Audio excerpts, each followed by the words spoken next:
Yayer! Welcome to the Take Back with Tiffany and Brandon. I am your co-host, Brandon Ward, with my beautiful co-host. Hi, I'm Tiffany. We are so excited to be here with you guys today. We're going to be talking about some love, relationships. We're going to be giving and spilling some tea with us as well. Brandon, can you tell us what we're going to be talking about today? Yes, most definitely. So today's conversation is going to be about 5 relationship killers and how do you avoid them. We Now, I talking know to avoid some stuff. that Man, I know we had to hit them with this one because just paying attention to what's going on in the world right now, there's many difficulties, and I tell you right now, man, they are approaching our homes and our families, and what they say, demons. That's what they say. Demons are approaching our homes and our families, but it's important that we keep it together, that we keep it positive, and that we inspire us all to stay humble and stay loving and stay together. Right, right. And so, what we want to do is we want to be able to help promote not only just marriage, love, black love, but also self-love. We want to be able to show you guys that, it's not about just either getting married, it's about staying married. It's not about just getting in that relationship. Get into that relationship with intentions and make sure that those intentions are pure and true, and you'll have a healthy relationship no matter what. So, what we are going to initially be talking about, we're going to put up our first question that we put out for you guys. What's that first one? Well, before we even getting into there, real quick, Oh, okay, sorry, I'm jumping the gun. My I bad. want to give some people some time to join in. I just went live on my personal Facebook page. It said I was having some technical difficulties, so I know that it's live on my page right now. And then if you guys want to comment, I'm gonna follow the chat on my page so you can comment there. Or if you go into my I Am Brandon Ward page, you can actually comment live where I can actually post your comment here for everybody to see. Like Mr. Drake said, Mr. Gregory Drake said, "Hello, fam. Hey, good morning, brother. Good to see you on here. I knew that you would be on and you would support. I appreciate you, man. I Absolutely. miss you. I hope that business is going well. I hope that the family is going well. Matter of fact, before I even get too deep into our conversation today, Greg, I want to say happy Father's Day to you and happy Father's Day to all the men out there who are going to be celebrating this weekend. Shout out to all the women and all the children who are going to be celebrating their husbands or the man of the house. However you plan on bringing it in, I just say just make it as special as possible. Most men, we really don't care about the gift that we get. More than anything, we care about the thought behind it. So you know what we love, you know what we like, and just use that to your advantage, and then and come through. My man said, "About time y'all again." Man, you right, Greg. We're You gonna right. be we're gonna be in. We're gonna be consistent now. We actually we want to make sure that we give you guys substance, and we want to be able to make sure that it was pure, and we want to be able to make sure we also had to give you guys some tools to be able to help you further your healthier relationships. It doesn't matter about being, we don't want to just target people and have people that are just dealing with problems. Like, if you're dealing with your problems, we're going to help you get through them. If you're doing great in your relationships, we want to help elevate that. It's all about consistency, and that's what we're going to give to you guys. So I'm glad. I'm super happy about this. A little nervous, but that's how lives go. So we'll figure this out. We'll get it. We'll get it together. Don't be nervous. And yeah, consistency is key. Definitely, we wanted to bring you guys some content. And not only did we want to bring just any content, it had to be the right content. So the content is already planned. We already got a whole schedule for you guys to last through the rest of the year, even going into next year. And we just look forward to seeing you on. And then, matter of fact, we want people to be involved. So we want this to be a Yes. show where not only is it us, giving out the information, but using some real time examples, using some real time stories, and then also some problems. Whatever your issue may be, or whatever your situation may be in your relationship, whether you married, relationship, or separated, divorce. I think this is going to be a good platform for us to all be able to understand each other and what we're all going through. You got anything you want to say about that, Tiff? Yeah, absolutely. This is all about just being genuine with your intentions, and we know that we definitely have an audience that wants to hear the good, the bad, and the ugly about what we've been through. And we are absolutely open book. We're high eyes, so we want to be able to share with you guys exactly what we've been through, but not just what we went through, how we got through it. So this is one of the things that, like this topic here, the five relationship killers, we almost killed our relationship because we did not see what was in front of us and what the potential could be of our relationship, because we married young. We married, I was 19 years old and you were 20. So we were babies, and separated twice. We want to make sure that that doesn't happen again. So we've been able to make sure we build our foundation to where we're not only just at a point where we just love each other, we like each other. So, but there were plenty of times in our relationship where we could not stand the sight of each other. So we want to be able to get to that point with you guys. We want to be able to help you guys get through and be able to heal on purpose. Yeah. So let's get it. Let's get it. You definitely my best friend. So just to give you guys a little background about Tiffany and I, we've been now married for 16 years. We have 4 beautiful children. Our oldest is Brandon Jr. He is 17. Our youngest is Bishop. He is 3. And then we got Berlin. She's 11. And then Brazil, she's 14, right in the middle. She's So 15. 15. My bad. I got three out of 4 right. I got right. So No, actually got 2 wrong because Berlin is 10. 2 out of 4. 2 out of 4. Every time someone asks me birth dates and stuff, I'm like, okay, I got to carry the 2 and take away the 1. All right, I got it. So that's what happens. We got multiple babies. Oh, and we got Bella too. We got our new Bella. She's 4 months old. She's our little birdie that you can hear in the background over there. So you might be hearing her tweeting all over the place. Yeah, she's tweeting right now. She's super active. Here, so Gregory said in the chat, he says, if y'all need another kid, he said he got a 13-year-old who is working his nerves. Oh, see, now that's gonna be a whole nother topic too, because these kids, you should have heard them before we got on this live. That's probably why I'm a little anxious right now. I'm like, if y'all don't chill out for just a second, we need to act like there's no kids in here. So we're gonna see how they're gonna let us do for this hour. We're gonna see how they're gonna let us do. So, active. So let's jump into some of the questions. All right, yeah, we're looking forward to it. We're looking forward to this hour. I know that you can't stay on the whole time. If it's entertaining, you probably will, but if not, it is recorded, so you'll be able to go back and you'll be able to rehear this, whatever you miss out on. Share with your friend. I'm gonna ask you real quick. I mean, of course, it's always important for us to always ask for support. So if you can share this on your page, recommend somebody to listen to this, we appreciate that.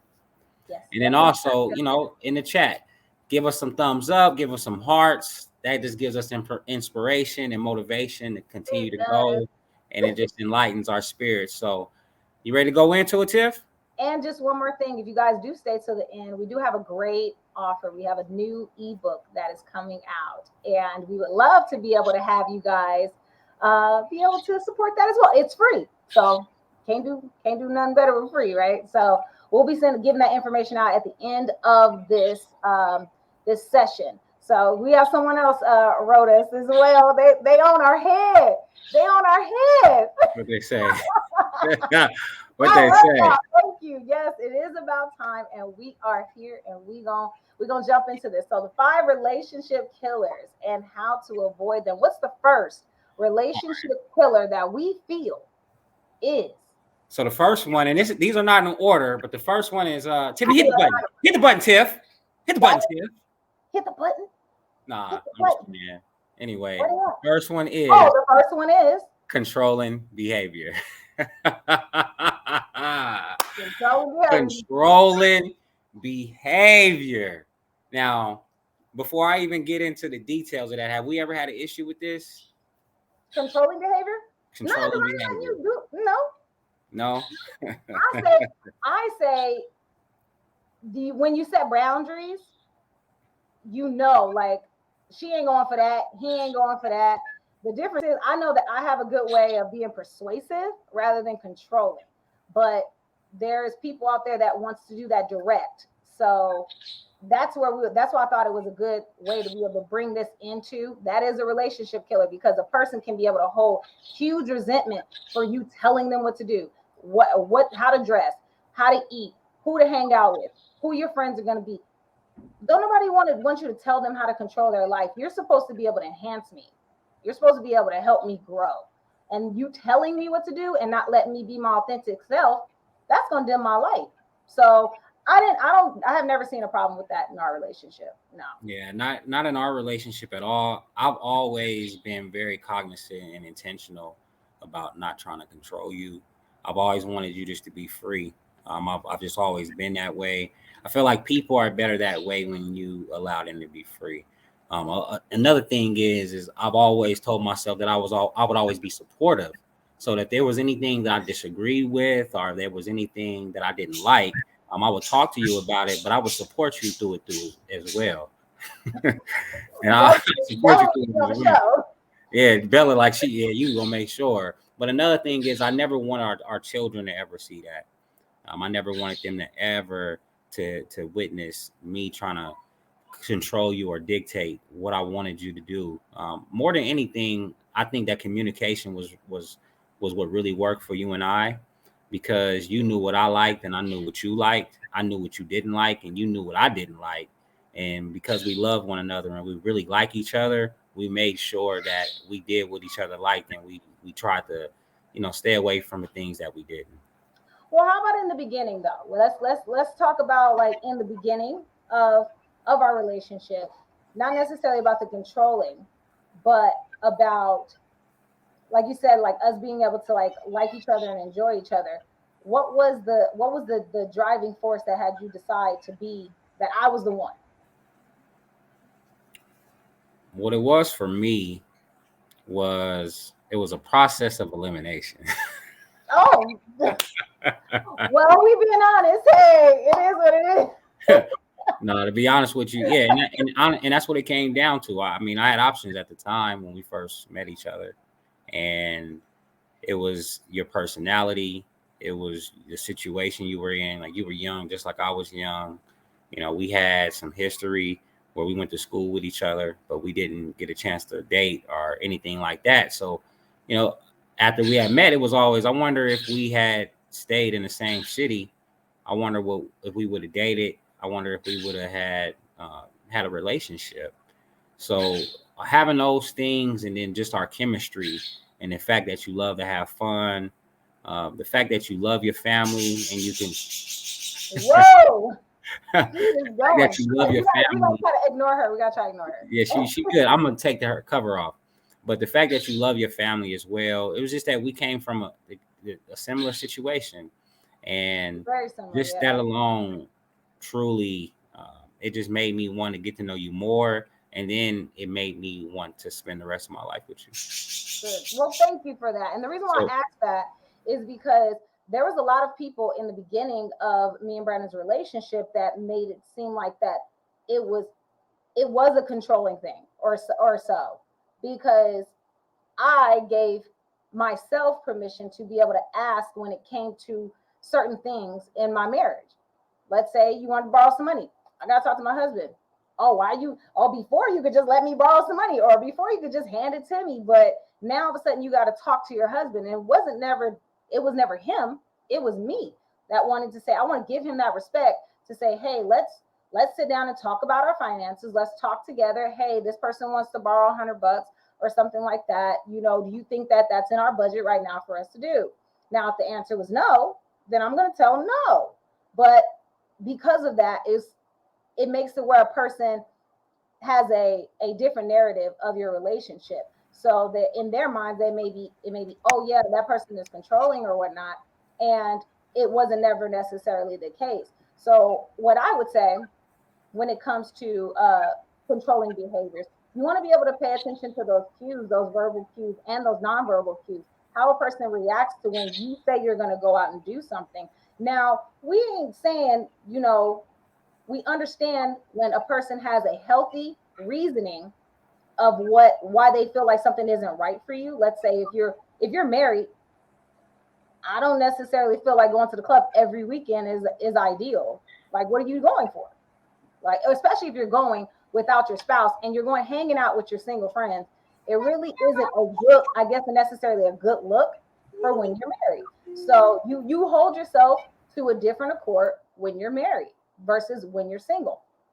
So it's like, I understand when relationships have I guess when they butt heads, when it's something like that or similar, when you have when you're moving and elevating, going to a different direction in your relationship, and then a person wants to, or your friends haven't necessarily moved in that direction, but you don't want to change the dynamic of your friendship, you also have to be now responsible for the feelings of your spouse or the feelings of your fiance or the feelings of your boyfriend.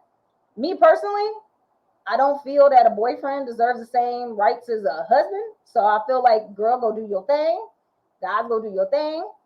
If you are in a relationship, if you're in a relationship, just respect that person while you're with them, and make sure that you have a healthy conversation. Take a time to be able to do a temperature check with the person to say, hey, how are you feeling about, the dynamic of our relationship? And it doesn't have to be where it's a hectic conversation where it comes out within an angry conversation.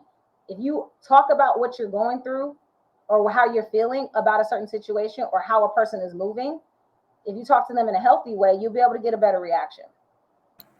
Yeah, most definitely. That's why it's always good just to know your position and then know what your values are. If you know what your values are, each person aligns their values with each other, then there's no reason why a relationship can't work. But it's very important for people to have that conversation in the beginning, right? It's very important for that to set the tone, because before all the emotions and the feelings, and before we take those actions that lead into forever actions, like children, it's good for you just to see if you guys are aligned in that way. And I want to know, what's some relationship killers for you guys, or what's some relationship killers for you, and how do you avoid those? I would like for y'all to put them in the chat. Yeah. Tiffany, I want to go into our details. It says that most people in a relationship with a deep fear of rejection, and this fear motivates various forms of controlling behavior. What do you think about that with the fear of rejection? Oh my goodness.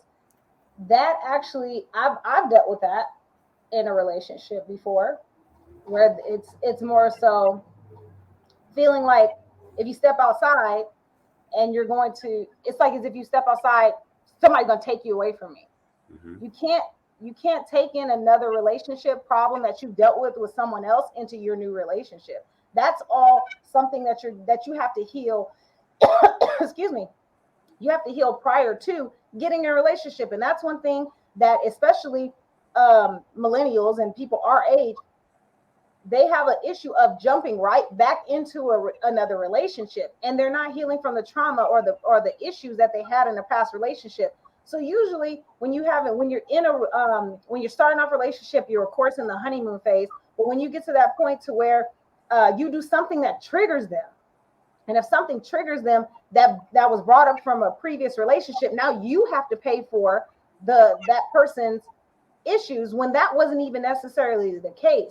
And I think that's the reason why a lot of relationships fail that had potential of being very beneficial for their life and for the success of their life, because they're dealing with past traumas and such. So fear of rejection is one of the huge things that I've seen a lot of people go through when it comes to their relationships. Yeah, that fear of rejection, and then that fear of rejection plays into fear of losing a person. So what happens is when you get a person who's in fear of losing someone, they're willing to compromise their values and everything that they believe in for that other person. And Yes. when a person does that, this person who loves you, they now disrespect you and devalue you. So that's where the control comes in. If you allow me to control you this much, I wonder how much you will allow me to control you. And they start to lose respect for you. And I think that's where the control and behavior truly does come in. But I think we beat that. I think we beat that. It Well, no, also I actually got a point with that one. You go ahead. actually have a great point, Yeah, go ahead. because with with what you just said about people not letting or allowing people to get over on them. I saw a YouTube, like a kind of like a short, or like one of the reels, where the guy, he texted his girlfriend, I'm gonna text. Oh, he took her to the mall, and he texted her like doing a prank, saying, "Hey, I just dropped her off at the mall. I'm on my way," with a kissy face. She immediately turned around, ran back to the car, but instead of her flipping out on him and setting her boundaries, she made it seem like, I don't want to go to the mall anymore. I want to just sit here. I want to have fun with you. You're not going to go with me. Why don't you come? I want to go to out to eat. Let's go out to Outback Steakhouse. Let's have fun. And he's like, are you sure? Is that the only reason why? Are you lying? She's like, no, I'm serious. And it's like, I don't know if that was really necessarily healthy, because he knows that you knew what was going on, but you had this intention of saying, no, I want to go out and I want to be here with you. But instead of addressing, who were you texting? Who were you talking to? You know, that type of situation. So that was very interesting that you said that. I wanted to bring that up. Yeah, that's interesting. And that was all just a prank. It was a prank, but she was really serious too. It's like, I don't know if I would want to, approach it like that. I'm like, give me your phone. Let me see it. So we just think, so just real quick, before we go out of control and behavior, you think about, what does that look like? You think about, it's different forms of attack, right? It can be manipulative. It can be condescending, any type of, it can just be vicious. You got blaming, anger, you got rage, you got violence, you got judgment, criticism, and ridicule. And it says here, covert control includes compliance, enabling, withdrawal, defending, explaining, lying, and denying. So, when you experiencing all of those things that I said in the beginning, the rage, the violence, and the judgment, and then when you in love and you be in control, because you start making those excuses, that blaming and that lying, and then you got to be careful with manipulation, because people will try to manipulate you in a relationship. And overall, that causes resentment. Yeah, it all causes resentment. Yeah. You got anything else you want to hit on controlling behavior? No, I think you covered that. We covered that. So yeah, like you said, we gotta beat that one up. So let's move forward. All right. And then number two today is resistance. Mm-hmm. Right? Resistance. Tiffany, what's your emphasis on the resistance portion? For me, resistance is kind of tricky, because that is one of the things that we've dealt with in our relationship, and that is me resisting certain things, and that is more so tied to my anxiety, and it actually was more of environmental. So certain situations make it, now being what happened to Brazil. I don't like driving. I don't like really getting in the car to go anywhere. Honestly, if we could figure out a way for us to fly to one place to the next, I would love that. But it has limited us to be able to be as spontaneous as we used to, is limit us to be able to like go out and do things with the kids just freely. So I have been resistant on those things, and I know that that's taken a toll in our relationship. But over time, and especially that first or that separation in 2016, was me literally stopping everything. I remember we used to go to like Midnight Madness, doing softball and going hiking and going out and having fun. But when Brazil's accident happened, it made it where I was literally like scared of life, but I wasn't expressing it. I wasn't expressing exactly what was on my heart and on my psyche. And I just would say no. And Brandon would just be like, okay, I understand, I get it. But then next thing you know, we are going years. We're going like 2 or 3 years, and we haven't done anything, and we're not living life anymore. We're literally just sitting in the house. And I got very comfortable with being resistant and saying no to things that I once said yes to. So that can definitely hurt a relationship. That did play a part in us separating. Yeah, it took some time. It took some healing, and it took some adapting as well. But then it also took the vision of just knowing that, a brighter day is coming, and that things take a while for things to get back to normal, or for things to heal completely. So I was real, I've been real cognizant of the resistance, and I've been real patient. And what I made sure is that no decision was made during the time where I didn't feel like you were your absolute full self. Mm-hmm. Right here it says that in resistance, it says many people in a relationship with a deep fear of losing themselves. The moment they experience their partner wanting control over them, they respond with resistance and withdrawal. Yeah. Yeah. See, and that, especially even with business, with us going into business together, we don't always see eye to eye with everything that's going on with the business. There's going to be times where I say, I'm going to make an executive decision. I'm just going to do kind of like why we're on here right now, because I'm like, we're going to do this. We've been planning on doing this for like a week, and, finally getting the opportunity to be able to do something like this. But resistance can be able to makes you feel overall like, am I wasting my time, or is what I feel or what I value as important to you? So having resistance in a relationship, or not even seeing it with an open mind on the other side of the relationship, can really damage, and it can affect a person, especially if they're 1 foot out of the door. If they're already thinking about leaving, and they end up finding a way, or they see someone on social media, which will drive me nuts. It drives me nuts that we see stuff on social media, and we think that is life. We think that is the real deal. Like, this is what it is. Ooh, I can have that. Ooh, this person is going to Dubai, or this one's going, oh, they're going to Hawaii. I want to do that too. Why don't you want to go, honey? Things like that. Like, we're resisting living life to its fullest. So when someone sees that and they have an issue with it, and they don't express it to their spouse, it makes it hard for you to be able to come to a common ground and see, okay, I'm going to take accountability. I'm going to take a step forward. I'm going to, at least try and meet you halfway. We don't get that opportunity because we haven't expressed it. We haven't communicated our wants, our needs, and our desires. So Yeah, resistance definitely is a killer. and I think that where it plays in. I mean, even with us in the past, and I think this plays along with everybody. Whether it could be in a team, it could be in a family, but a lot of times when people don't get their way, they shut down. And that shutdown is a form of resistance, where you know that we need each other through this process. Whether it could be something small as with the kids, or it could be something huge like a big business project, whatever Oh it may be. When people resist and they shut down and they stop giving their all, and as a form of anger towards the other person, I think that's where you really start to create resistance, and you create a relationship.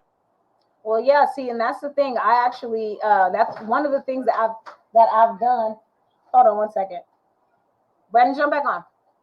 One of the things that I have seen with our within our relationship is I was very heavily resistant to going and working out at a point, and I didn't even really realize what it really was within our relationship, or what was resisting me of going and working out with my husband, because we had worked out before. And I think it was more so once we had a sit down talk. He's like, "Why do you not want to work out? Don't Why you used to love it? Why do you not now?" And I had to tell him it's because I didn't trust the women that were there. I didn't trust what had happened in our relationship before wasn't going to happen again. You know, and to know those types of things, it's a triggering sense. Or it would be, there was one time when Brandon was highly upset at me. We had gotten into an argument on the way to the gym, and we got to the gym, and I thought everything was over, and he worked me out. He worked me out so bad to where I ended up throwing up. And I was like, I ain't going working out with him no more. I'm not doing it. And so, but I never told him. I never even thought that it was really an issue until we had the talk, and to find out, that there was infidelity and issues, prior in our relationship prior to that, resulted in the gym, or it happened at the gym, made me not want to go, or because I'm not gonna be nobody's bodyguard. That's what I think. I'm like, I'm not going so that you don't do it. Just don't do it, you know. So I'm like, I'm not about to be nobody's warden. So once we had that talk and that conversation about it, he realized like it was a real in-depth, like probably like 2-3 hours long conversation of us really breaking it down of how we feel about why I was resisting going and working out with him. And so now we, because I was able to clear that from my heart, I was able to feel like, okay, yeah, now I feel good and I feel confident enough to be able to go there with him and have a nice fun time like we had once before. So he knows not to work me out like that again, because I will know not to do it. I'll just say, nope, I'm not doing it. So with resistance, what I would recommend is to be open and honest with what what brought you guys together. You know what set up your relationship. You know what started your relationship. So I would say keep those things in mind and keep an open mind to start trying new things.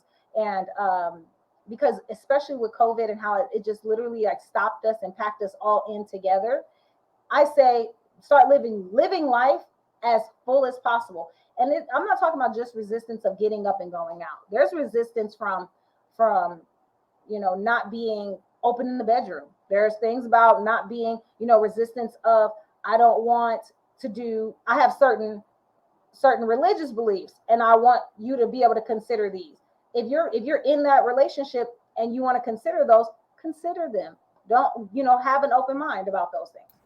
Yeah, that's what I was saying in the beginning about the values and things like that. And it's crazy that you said what you just said, and because I remember that we did have to have that long conversation, and then after we had the conversation, I was like, man, this is just one big misunderstanding. Like, I'm not on that at all. And I think that when you thought that I was working you out too hard, I think that is just the point that you just don't care. Like, you You working were doing out, the same thing and that you would do, and I couldn't usually handle you it. look at a person and you say, you know what, I care about. Oh, they tired. Let me slow down a little bit. But you know, You had me going as hard as when it's you. about you, it's just about you. And I think at that point in time, you had just made it to where it was about me. So I was okay with that.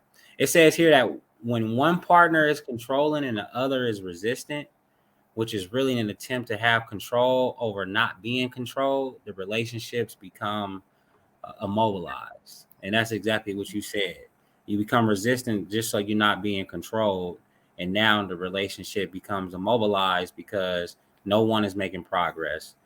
No one is giving. Matter of fact, it's kind of like we beating to a different drum. We dancing to a different beat.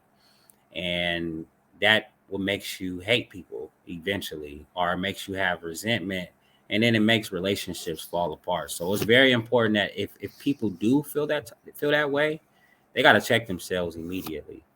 Go ahead. Yeah. You pulled up a comment. Yeah, Gregory Jake said, how did all of this affect your intimacy with each other? Did it cripple things for a period of time? Absolutely. Yeah, it did. Well, the one thing I will say this is that I guess I have always been, I've been taught always growing up that you never deny your husband. So, but there would be the when it came to like the intimacy, like even in just not even outside of the bedroom, it would be the glares. It would be the nonverbal cues. I would make sure that he sees me frustrated. I would make sure that he sees me huffing and puffing. So if I am resisting him, even though there's the best one is even if I was pissed off at him and he would say, I'm ready to eat. I'm in there slamming the cabinets. I'm in there slamming the refrigerator door because I'm showing him I don't want to do it, even though I'm gonna do it. I'm gonna show you that I'm not happy doing this because I'm pissed off at you. So yeah, it definitely did affect our intimacy when you have resistance. Yeah. But Me, and that's another way you can resent someone. I'm gonna speak from a man's standpoint. I mean, as well, because I just truly feel like from it's a lot more than just a physical thing. It's a lot mental. Like there's a lot of emotions that goes into intimacy for me. And I'm very altruistic. So I'm it's not about being submissive. It's just that I like to please and I like to see other people happy. I love to see Tiffany happy. You need to be specific. But if Good catch there. Yeah. even if so, even if she's giving me herself, but mentally she's not in tune, I don't I don't feel as if we're physically in tune. I would hate to feel as if I'm taking something, or I would hate to feel as if I'm forcing her to do something. And there has been times where we've had to walk away from our situations because of that feeling, right? And just had to come to a mutual agreement that this is just not the right thing to do at this time. Different than when we were younger, because we would be intimate in order to heal the pain, to Oh yeah. sex, or that oh, we gonna have some makeup to do, and then it was like, nah, man, we don't got to be mad at each other and enemies in order for us to enjoy each other. Like, why not just really sit down and have the uncomfortable conversation, whatever it is that we're going through. It's going to be an uncomfortable conversation, so we're going to hurt each other during that conversation, but then the intention after that was to heal from it. And then once we healed from it, once we apologized, once we forgave one another, then it was time to make up. And I feel Yeah. like that was the best way for us to go about it. But yeah, it does cripple things. You think about it. If Tiffany wanted to be intimate and I didn't want to be intimate, there would be a libido problem. Like, I'm not a machine. I'm a man, and I'm not a boy. So things don't work like they used to. Like, she say something and I'm ready. Nah, honestly, I gotta feel the passion behind what she's saying. We've had to stop, and like he's like, we gotta talk. No, we gotta talk. Yeah. I'm like, and there was times where I would intentionally piss him off and then think that, you know, that like sex would be a like the key or the medicine, like, oh, he'll be happy if I just do this, you know. But he's like, no, I'm gonna let you know, no, that does not work for me anymore. I'm not 19, 20 years old where I'm thinking with my other head, you know. So I had to learn a different approach. I did use that as a crutch for a long time, where I felt like I could say whatever I wanted, and then all I had to do was perform my wifely duties, and then everything was okay. But it really wasn't. It really wasn't, and that's where I I had to take pick, I accountability. picked up on that. Yeah, I picked up Yeah, on that too. I realized as I got older, I was like, all right, nah, this is manipulation. And then when you start loving yourself, man, honestly, you just treat yourself different. You don't yeah. allow people to treat you certain ways, say certain things, or act certain ways. It's just, you know what? I love myself, and if you're not gonna give me the experience that I want, then I'll wait till the next time. Yeah. I want to I want to end it up on this tip, because it says partners in this relationship feel frustrated, stagnant, and resentful. And I just want to bring that to a head, because in a relationship, if you feel that way, stagnant, frustrated, and resentful, you truly need to go to either therapy, or you guys need to have a discussion with a mediator if you can't communicate with one another, or it may be time for you to You create know some what I distance for a little bit. you know Go what I ahead. recommend with this? One of the things that I love that you did when we were separated is when you wrote me the letter of showing you where you told me how angry you were at me, but you also told me how much you love me. You didn't leave it as I'm upset with you because it was like, I'm upset because of this, but I know that the love I have for you is really strong. So I would say, and it changed something in me. We were separated, and it changed my whole thought process of like, wow, I need to take accountability for me, because the thing is if we don't talk about where we go wrong, how are we going to be able to grow? So before, I was initially, you did, but I had to take a step back and say, what did I do? I played a part in this too. I played a part in every good thing, bad thing that happened in our relationship.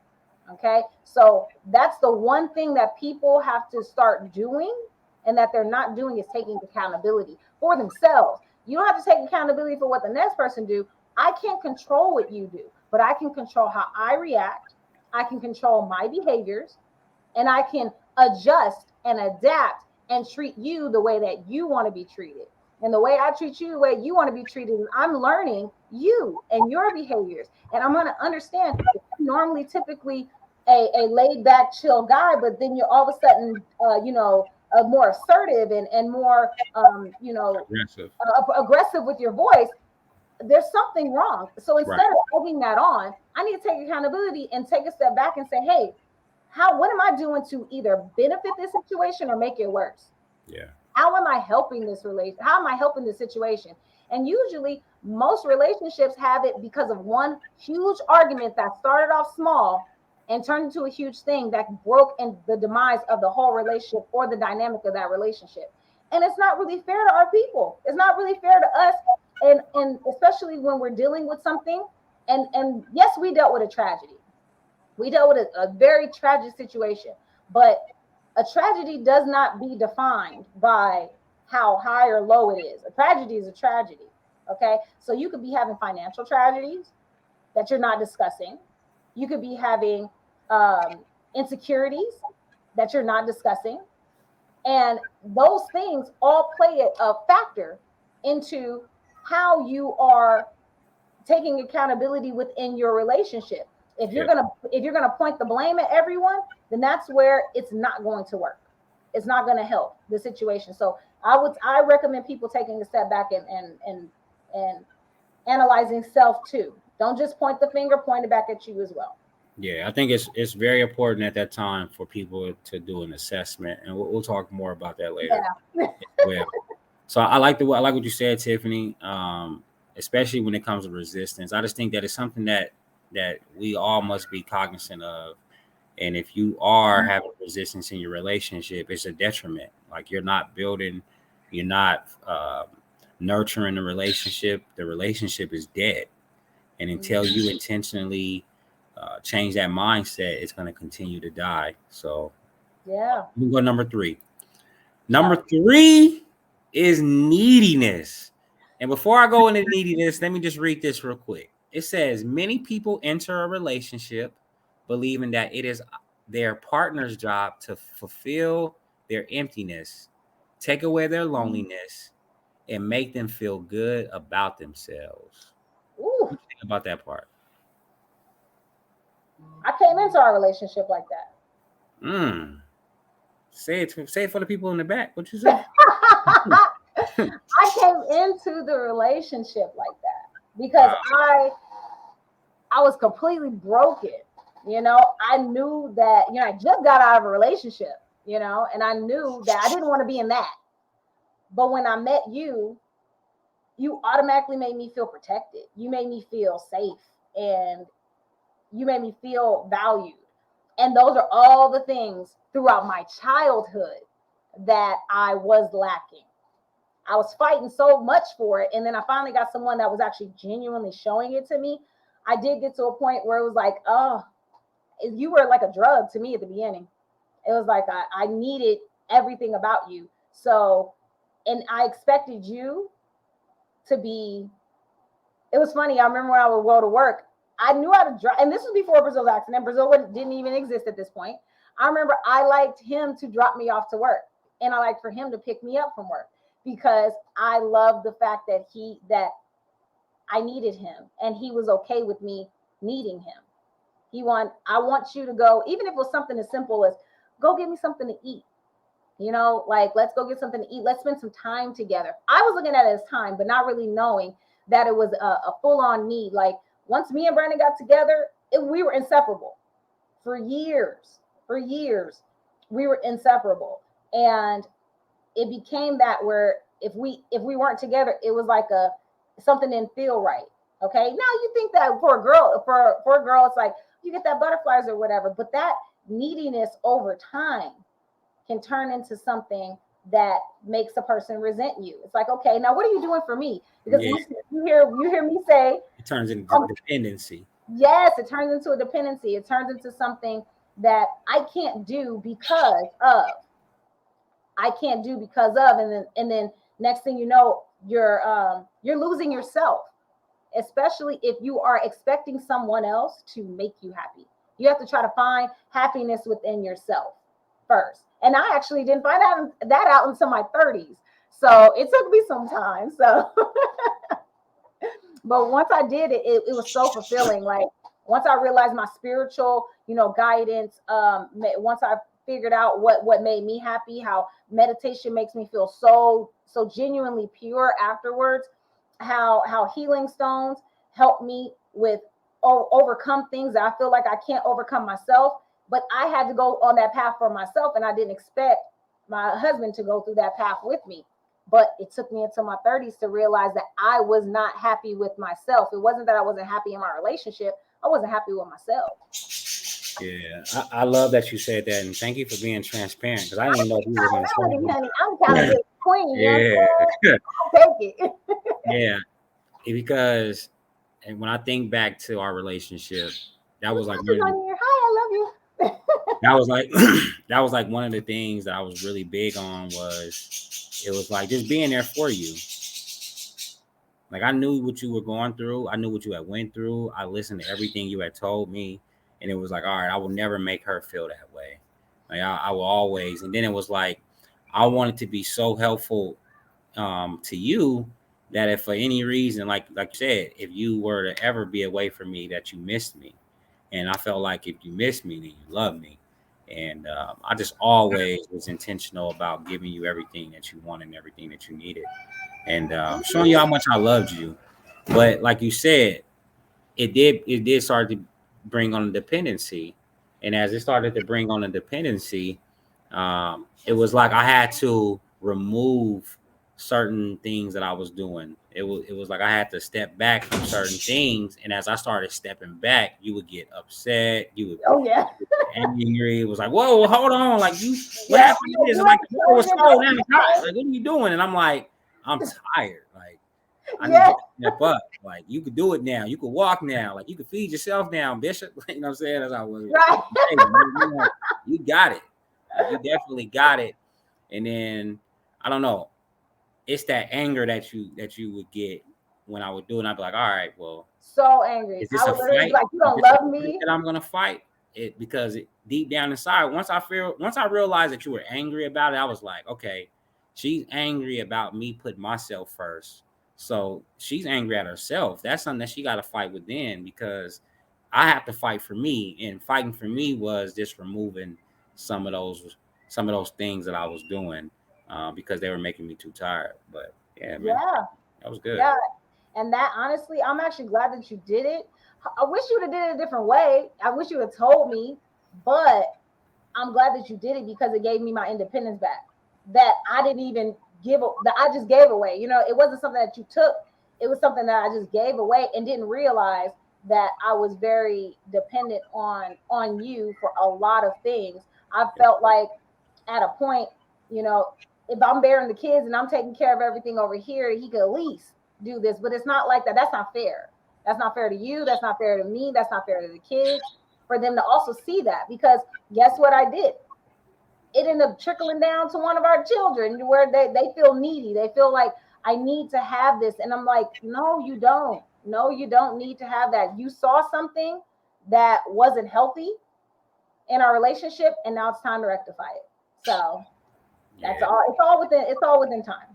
Yeah. So it also says here, it says, when people have not learned how to take responsibility for their own feelings and needs and to define their own self worth, they may pull on their partner and others to fill them with the love that they need. And then it says, lastly, your partner's job is not to complete you, but to complement you. Yep. You're supposed to be my accent. You're supposed to be my confidant, not my go-to. You're supposed to be my go-to, my sounding board, not the person that is the end of all be all. Because when you do that, guess what it does? It gives way too much power to where it doesn't really necessarily need to be. Okay, it makes it hard for a person to say, hey, even in a relationship with, let's say, a guy that's really needy, right, and a woman. I know this. I don't like no needy man. I don't like I don't like no needy man, and I don't have it. I'm Yeah, glad I don't have it. He's man. very independent because, but I have been in relationships where there was a need, and it's like, can you chill? Like, and I mean, that was only really in high school. You know what I mean? Like, oh, I need you to be here with me. You can't go and do this because I need you here with me. No, you don't. I gotta go do this. I gotta go do X, Y, and Z. Let me be great. You know what I mean? Let That's me great. be great. That's crazy you say that, because although I'm not needy and I am independent, my love language off top is what? Words of affirmation. Nah, it's Oh, access acts of service. service. Sorry. Ugh. Yeah, it's Well, access so words of affirmation. Yeah, acts of service. service. But that is not a need. That's not a neediness. That is me showing you that I appreciate you by doing something for you, not being like, uh, not having it where I'm necessarily catering to you. I guess you never made me feel like I was catering to you. You let me see that I can be able to show it, even in a simple kiss, showing you that I am, that I'm appreciative of the effort that you put into this relationship. Yeah, definitely. Yep. And the words of affirmation is number 2, so you wasn't that too far off. Well, I meant that. Yeah, I don't I know love why it that. came out. Yeah, I love that. More than anything too. You got to tell me that as well. What we got in the comments? Who was that? Oh, I agree. He said I agree. Hey, I don't know what he said. Gregory said I would not agree with that one. What was the yeah. not What was the agree? one? Let's talk. Let's talk. Yeah. What was What the was not the one? agree? Because that's the thing. These are opinions as well. We want to make sure that, I want to make sure that I'm right, and I'm, make sure that I got the right information that I'm putting out there as well. So thank you for that. Yeah, there's gonna be a lot of things that we do wrong though too. Just Yeah, keep in mind that it says your partner's job is not to complete you, but to complement you. And I like that. I feel like, you upgrade me. And then sometimes when we work on personal development, we upgrade ourselves. which Um, makes the other person look good too. yeah, and then we gotta be cognizant that when we level up, that we gotta get time for the other person to level up. You know what I mean? That You can't just level up and just think, hey, where you at now? Like, nah. Now you gotta get in their time to level up. It's that is important that that is you need fact. that. You gotta support them. You gotta encourage them. And That's yeah, that's fact. what we gotta do. So you ready to go to the He next said, one he said before? he said the last thing Brandon was talking about before this one. What I say? We live, right? Yeah. I'm just wondering what I Uh, said. I wonder if it was something I said that I did in the past or something I do now. Um, yeah, yeah, yeah. we'll figure it out. We'll figure it out. But yeah, let's go on into so when we catch up with that, we'll circle back around. So the number 4, we're gonna be wrapping up soon. Or is substance and process addictions. Mm, Substance and process addictions. So when we say substance and process addictions, it says most people who feel empty inside turn to addictions. I'm gonna repeat it. Most people who feel empty inside turn to addictions. While no one plans on becoming an addict she is pissed. What is wrong? in She's any never been realm, involved. while no one plans on becoming an addict in any realm, it can happen. This usually creates an unhealthy environment. Let's talk about it. I'm gonna need you to repeat it because Bella was just Bella going. was on it too tough. What is? I don't understand. She's never done this before. I have no idea. She said, "You podcasting? I'm talking too." I'm talking to. I got something to She say. said, "Help! Help me! Help me. They She over here didn't beat me!" All She right, it says didn't most people who feel empty inside turn to addictions. While no one plans on becoming an addict in any realm, it can happen. And this usually creates an unhealthy environment. And I said, let's talk about it. So you think about like substance abuse. Okay. Or you think about anything. You could become an addict to anything. You could become an Yeah. addict to working out. You become an addict to food, sweets. You can become a addict to anything unhealthy. Or you think about doing anything too much is unhealthy. You think working out, man, if I work out, that's a healthy change to make in my life. But if I work out all day, that's a very unhealthy habit to take on, an addiction to take on. So Tiffany, go ahead and comment on it while I let Bella shut up. Okay. With substance abuse, we never had to deal with that. So, but it is a huge topic within communities because a lot of people, they try to numb themselves. They try to make sure that they say that they're fine, that they're okay, everything is fine, life is great, everything is great, or in the outside it looks good, but they're struggling on the inside. And that is that's the part that makes it hard for people, because they want to express. When you want to express what you're dealing with, people usually take it out of, hey, I'm just going to numb myself and I'm going to sit over here, and then that turns into an addiction. For me, I guess the most I've done was like cigarettes. I mean, I smoked cigarettes for a long time, hate cigarettes, but it was something. I was like this. I always had this thing. Everybody has a vice. Like, at least it's not, a hardcore drug or some pills or, alcohol. As long as it's not that, then I should be okay. But it wasn't healthy for me. It wasn't a healthy part of a lifestyle. And Brandon hated it. Brandon was like, I hate kissing you when you smoke cigarettes. Like, it's stupid. And so I had to make over years before I felt like that was one of the things, like, you trying to control me. You tell me stop smoking cigarettes. You try to control me. So that was like one of the things that I, as a person, maybe I guess that would be an addiction. So I had to make the conscious decision of, is this really what I want to do? Or am I even got to a point where I would smoke just to piss him off. I told myself I was gonna stop smoking, and he would say something to piss me off. I'm going to the store and I'm gonna buy me some cigarettes because you done pissed me off. One time he stomped out my cigarettes because he was like, you said you was gonna quit. And then we was arguing, and he was like, you know what? He's like, it's these problems. This is the problem. And he stepped on him, and I was like, I was like, you're buying me some more. You're buying me some more.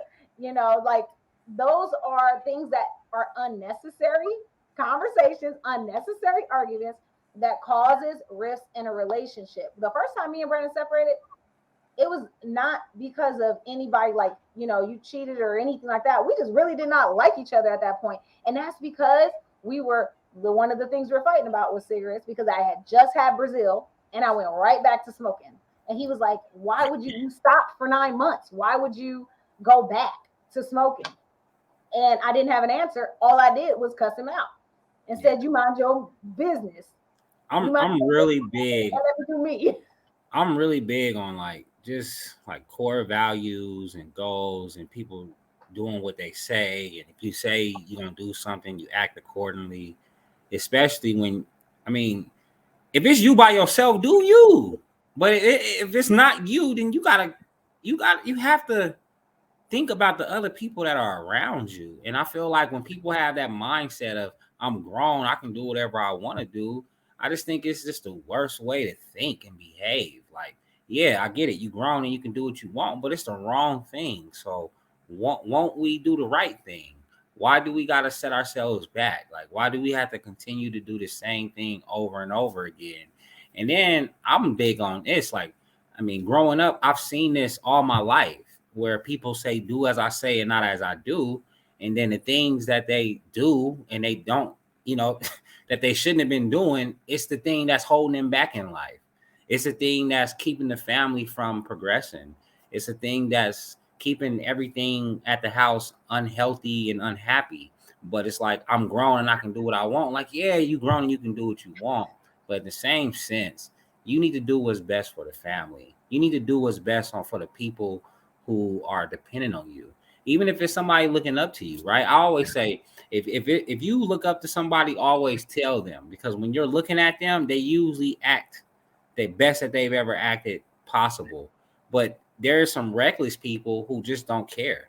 They'll just do exactly whatever it is that they want to do, no matter what the consequences are or whoever is looking.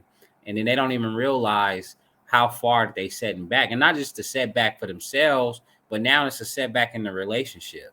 Like, when you were doing that, I was like, man, like, if I can't depend on you to do this, then I can't depend on you to do anything for us. So I might as well just look at it, hey, dude, we're stagnant right here. And until she sees herself more valuable or better, but you like, oh, I am valuable. I'm grown. I do what I want. Going through a identity crisis. Yeah, but I was wondering, like, why do you want to, why resent yourself so other people can resent you? That's the dumbest thing I think that's possible. Like, well, you do anything less fair, but you know, it depends on how you were raised as well. Because a lot of times Exactly what I'm about to say.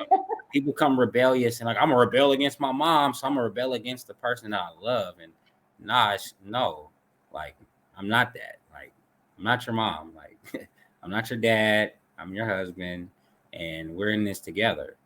Yeah. Regardless, like if it's you doing something bad, it's we're doing something bad. If Yeah. it's you doing something good, it's we're doing something good. There is no one up. There is no hey, I get no. We're together in this. So this is a huge one, and I truly feel like and we didn't even really go into more details of it. You think about Yeah, any because I mean, there's other addictions. There's abuse, gambling. yeah, There's gambling, yeah, we're man. Vegas, you know, like there's plenty of people that are out here dealing with There's substance people that abuse. are addicted to work, right? And they think, oh, I'm getting, but you don't even Yes, realize you get in the bag and you know, the family falling apart at the same time. family is So suffering. you just can't become an addict to anything. And then if you are going to become an addict, you need to prepare the people ahead of time. So if it's something that they need to adjust to or something that they need to accept, then they will. That they definitely will. But man, this is huge one. I see this break up a lot of families, and a lot of times the families or things don't happen until it's too late. Like I'll change, but you change after it's already caused destruction in the family, where it's already caused destruction in the relationship, whether it's already caused destruction in your lives, where now other people are dealing with your decisions that you made. So I just feel like this is a huge one, and it's like if you're gonna have grace with somebody, have grace to help them get help to fix it.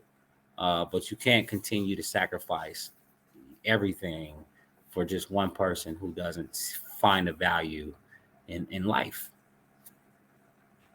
All right, I'm gonna go to number 5 now. The fifth one, the fifth and last Fifth and one. last. All right, this is good, and I'm gonna What do they read call it? Fifth and this and I'll final. let you go. The fifth one is having your eyes on your partner's plate, right? The fifth relationship killer and how to avoid them, right? The fifth relationship killer is keeping your eyes on your partner's plate.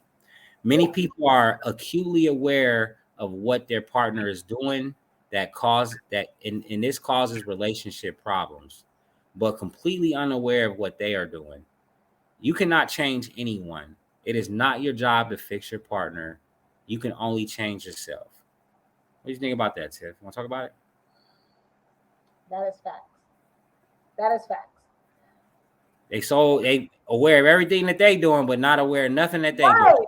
So You doing all this and you doing that and you hanging out and you over here, but what are you doing? What are you doing to cause these reactions? What are you doing? Okay, so I'll dive in. Like I said, I'm gonna take accountability and all that. When me and you first separated in 2016,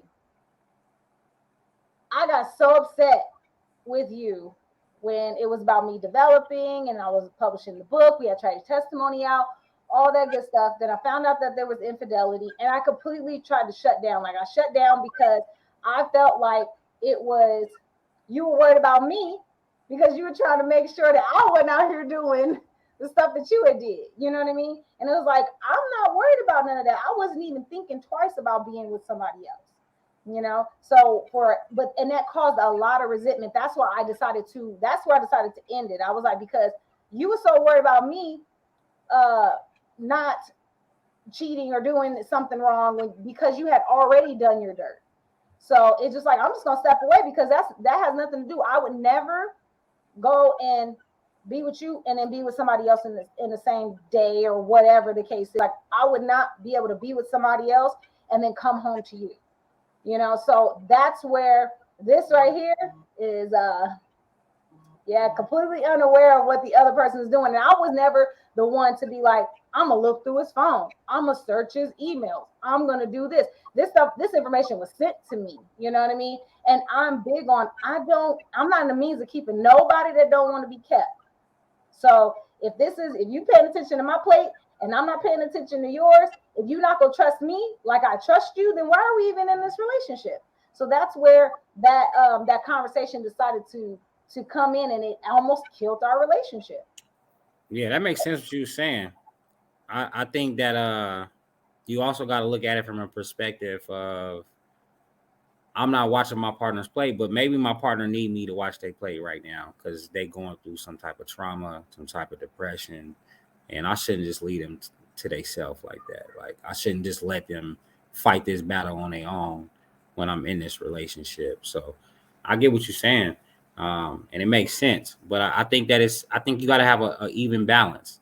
I think is you got to be aware of what's going on in your partner's life, That and is true. if you're That not if is you're true. not paying attention to what's going on in their life, then how are you going to help them when they need your help, or how are you going to even see the signs? Like I'm pretty sure that whenever the infidelities that you spoke of happened, I'm pretty sure the signs were there. But I think that at that It time was. you probably didn't care.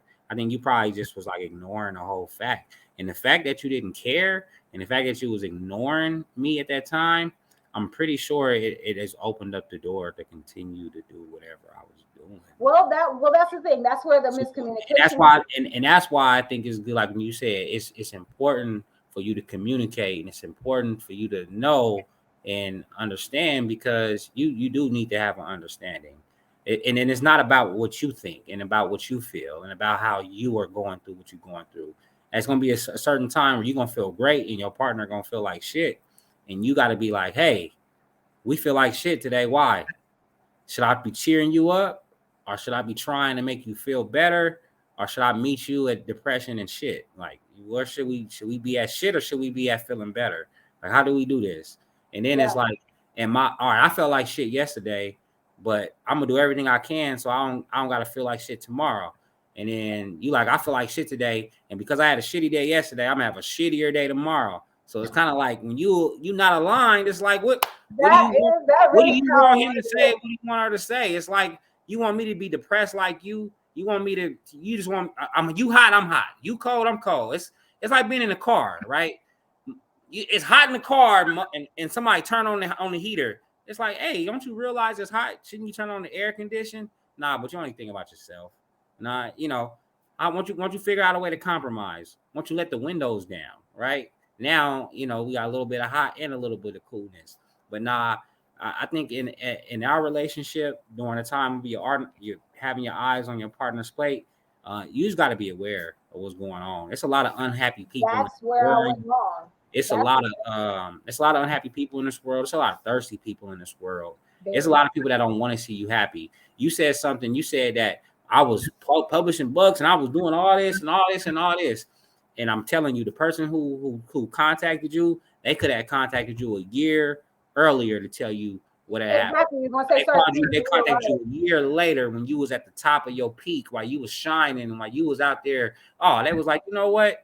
You think you Bring something? her down. Bring you down, right? And that was how they did it. So I look at a lot of things like that. I look at what's people's intentions behind what they do.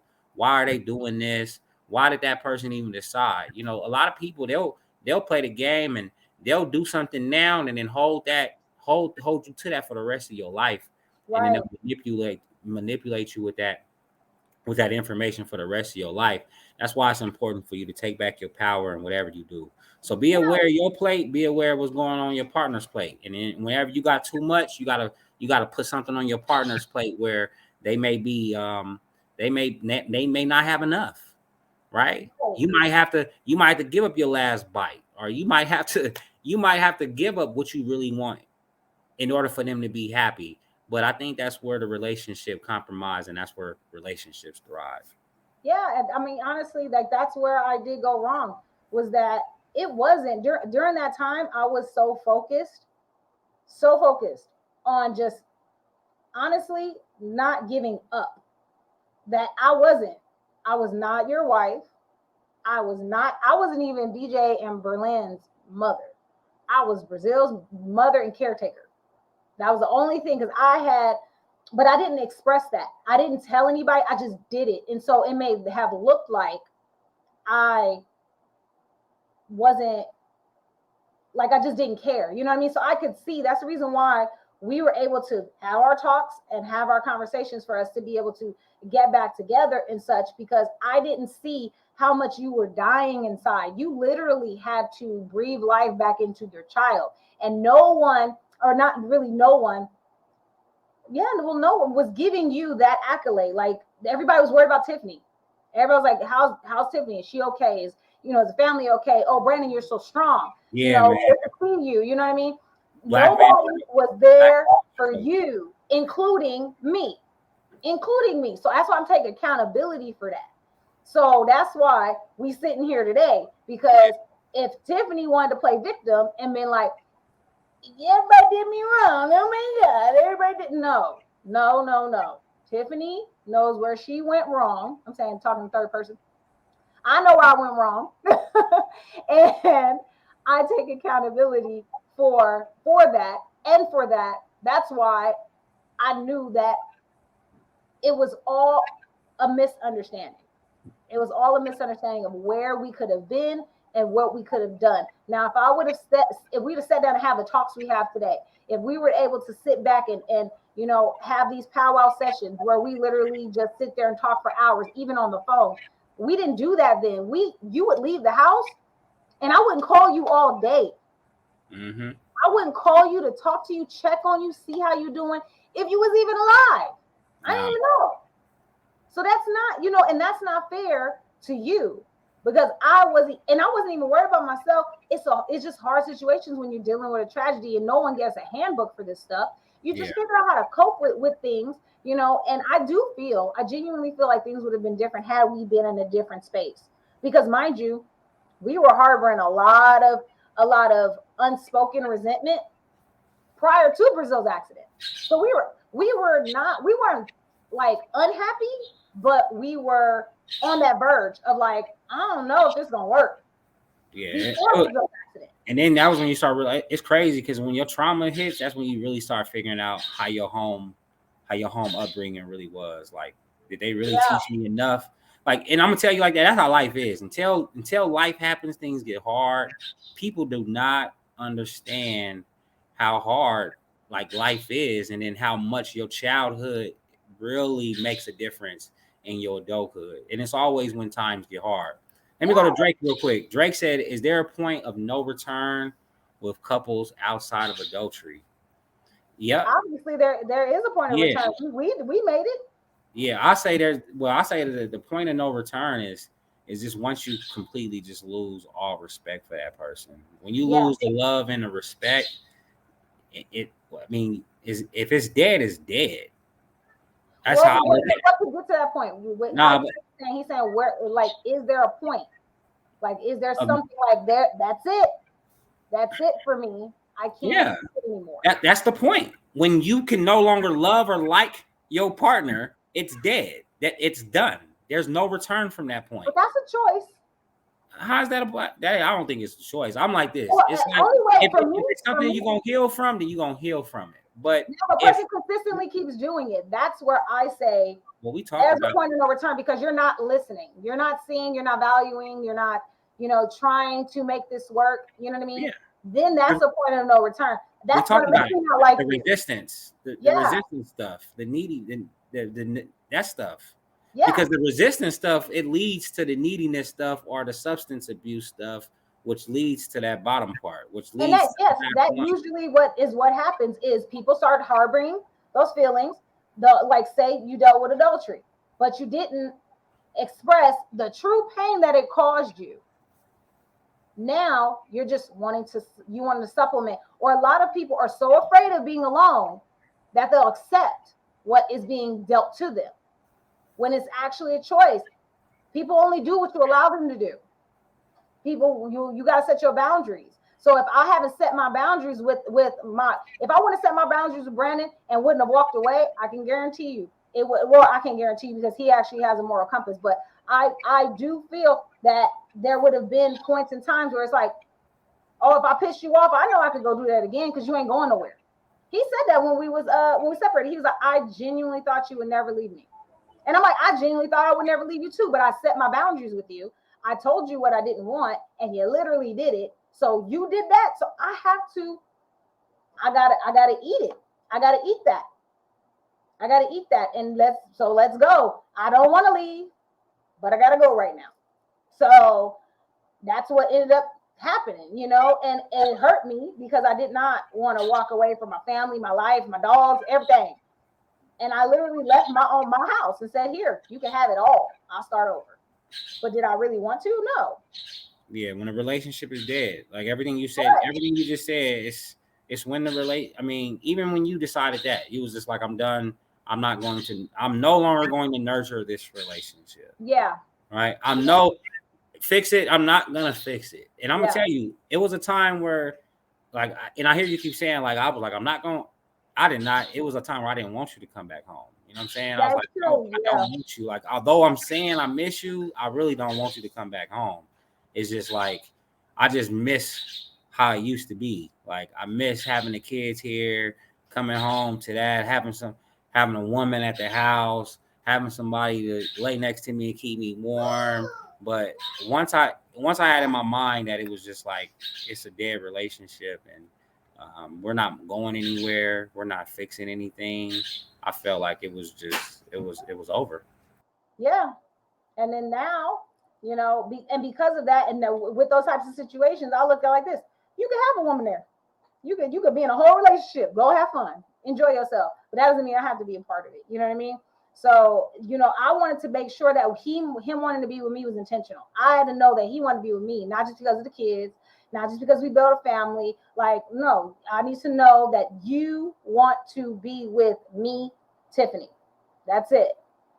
So once we realize that, then that's where the situation is now. But on that note, we are way over time. One more. I gotta let him go because he did put one more thing in the chat. I want to make sure we got to him. Okay, he says, I'm not gonna watch what someone else is doing. I will not watch their text messages, emails, or anything. If you want to step out, that's what you will do. I'm not a babysitter. That's facts. I did that, but it did hurt when it happened. It did hurt, but it shouldn't even have to get to that point. I still don't look at Brandon's stuff. I went through some crap, but I still don't look at his stuff because guess what? I chose to trust him. He said, I'm not going to do it again. And what is more important than your word? For me, there's nothing more important. You gave me your word and I'm going to hold you to that. You got my heart. What you going to do with it? Yeah. If I trust you already know what it's like to be without me. I know what it's like to be without you. I don't want to be without you. So I know that I'm not gonna step out because I don't want to lose you. I don't want to gamble with my life. You know? Yeah, if I trust a person, there's no reason for me to look. But if I don't trust them, I'm looking. It's simple as that. If spirit be like, hey, go look at this, and I'm about to go look at it. If someone on the TV come on and be like, hey, have you checked your? I'm checking. Like, you really do me like I pay that. attention to the signs, man. Like, spirit talk to me. I'm listening to what spirit say. It ain't. I'm not gonna be like, no, spirit. I'm not going over there looking. I'm too prideful for that. Nah, I'm looking. Right. I'm looking. I just gotta look. And then if you look and you find something, it's like, hey, it ain't like, hey, I was searching. I wasn't searching. Honestly, God gave me a sign, and I just went and looked, and bam, it was there. Like, a lot of times, it ain't even about a person doing all the research. Sometimes things just happen, or sometimes people just moving different. If you move, Tiff, if I start moving different, you better check me. Yes. I go to the gym in the morning. I go to the gym in the morning for an hour and a half. The day that I go to the gym at a different time and I'm there for an extended amount of time, you need to be checking because that's not normal. I have my pattern. That's the thing. I'm not gonna be no babysitter, but I'm not gonna be oblivious to what I see, what is happening in front of me. You know, that would be crazy. That would be crazy. That means that I am allowing someone to treat me a certain way. Like I don't want nobody gaslighting me, telling me, oh no, baby, it's only you, oh baby, and then you going out and you doing some fuck shit. You know, I don't need that. I need you to be able to be genuine in front of me and genuine out here. Brandon knows that we have to represent each other when it comes out here. So he gonna represent me and I'm gonna represent him and I'm gonna make sure I do it well. So and I know that he gonna do the same. So but when I felt like he didn't, that's when I left. But look, we've been married 16 years, Tiff. And when you was texting the other night at 10 o'clock, it was 10 something. What I say? When I was texting who? I don't even matter who you was texting. It ended up being nobody. I just, you was texting when I was texting. You were texting at 10 o'clock. What I say? Oh, yeah, because it's out of my character. Yeah, he said, who you texting? Who was you texting at 10? I didn't say who was you texting. I said, who was you texting at 10 o'clock at night? Yeah. At 10 o'clock at night. What yeah, you're right. And I was like, oh, it's like I didn't even think about that, but I forgot what you was talking about. For real though. But I'm checking. I'm tapped in. You know what I mean? Yeah. You're not as emotional. You're not as affectionate. You're not rubbing my back. You're not touching me. You're not pursuing me. Right. Hey, something up. I'm asking you. Something up. Hey, what's going on? Why am I always constantly pursuing you? Like why you not ever trying to pursue me? Why is that? Why do I gotta always be chasing you? I got a problem with that. Right? I'm gonna ask you. What'd you say, Tiff? I was over talking. I'm sorry, babe. No, it's okay. I actually forgot what it said. Greg said this was great. Keep that energy going. I love you both, man. We love you too. On that note, we went way over time. We're gonna try to keep them to an hour because now the kids, we gotta give them their time. This is the weekend. We definitely gotta give them their time. Bella is like flipping out in the back. So what we're going to do is can we put in the chat? Can I put something in the chat? Yeah, I think you can. So real quick. It won't let me put the It won't let you curse. My bad. I'm gonna try. We gotta keep PG so we don't get, So you said a curse word? I did. What? Where's the how can we put the information in the chat? Okay, so after this live, I'll put the information in the chat. What we have is we have an ebook that we have come out with called 7 Ways to Improve Your Relationship. Brandon, can you share the thing for it? You talking about the ticker that's going down at the bottom right there? I can't see. I don't see that. I don't see whatever you're looking at. If you look at the screen we on, right up under our names, it say download the free ebook 7 Ways to Improve. Oh, but you have the picture. Yeah. You don't have the picture? 7 Ways to Improve Your Relationship. Where's the picture? Let me see. Let me get to the picture for you. Like I said, we new to this platform right here, guys. Yeah. And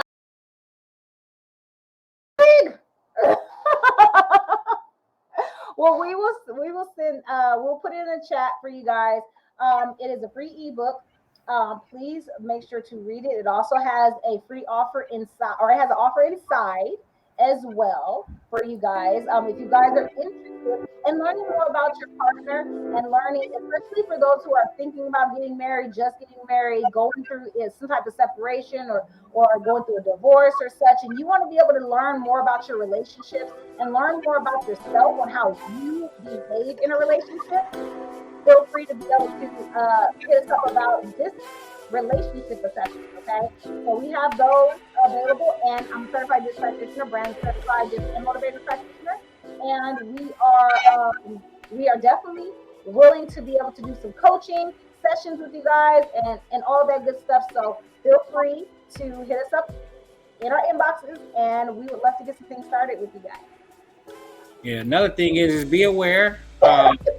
So for those relationships where you don't feel as if you understand each other, you don't feel as if your partner understands your needs and your wants, or you guys just don't understand each other's personality, we have what we call a disc assessment relationship. Bishop, come here. Yeah. Mommy. You want to go get a shirt? Go get him a shirt. I'm still doing my live. I'm live. I'm on a podcast. my shirt on the wheel. Okay, I get it. Thank you, baby. Okay. All right, everybody. With that being said, we love you. Have a good one. My shirt's on the wheel. Follow us on all platforms. I am Brandon Ward Official.